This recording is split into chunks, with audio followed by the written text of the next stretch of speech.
ça a d'abord été une découverte parce que les premières études que j'avais faites étaient études littéraires. Et finalement, l'histoire de l'art, j'y suis venu assez tard par l'école du Louvre. Je me suis inscrit à l'école du Louvre avec mon épouse et tous les deux, on a étudié le tronc commun d'histoire de l'art. Et puis on avait choisi comme spécialité l'histoire du dessin.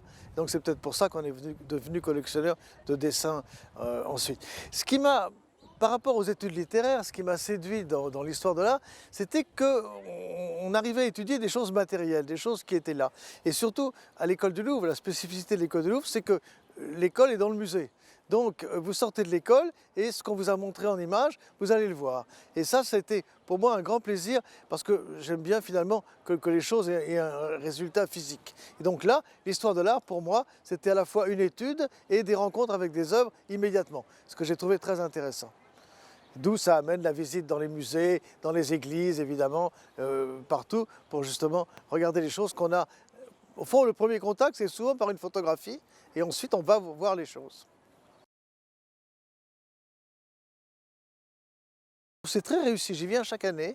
J'ai parlé, je crois, 3 ou 4 fois. J'avais parlé sur le rêve, j'avais une fois présenté des livres que j'avais écrits, j'avais parlé une fois sur l'art de collectionner.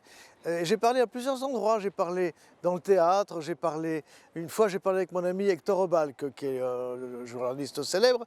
On avait parlé des dessins de Victor Hugo, des choses comme ça, à la mairie. Et puis cette fois-ci, j'ai parlé avec mon ami Stéphane Guégan sur l'exposition de notre collection qui avait eu lieu l'année dernière au Petit Palais. C'est très très bien, on rencontre un public d'abord, des gens qu'on ne connaît pas évidemment, et qui viennent pour vous écouter, ce qui est assez satisfaisant moralement, ça fait un grand plaisir. On croise beaucoup d'amis, on croise beaucoup d'historiens d'art, et ça aussi, les rencontres sont sympathiques.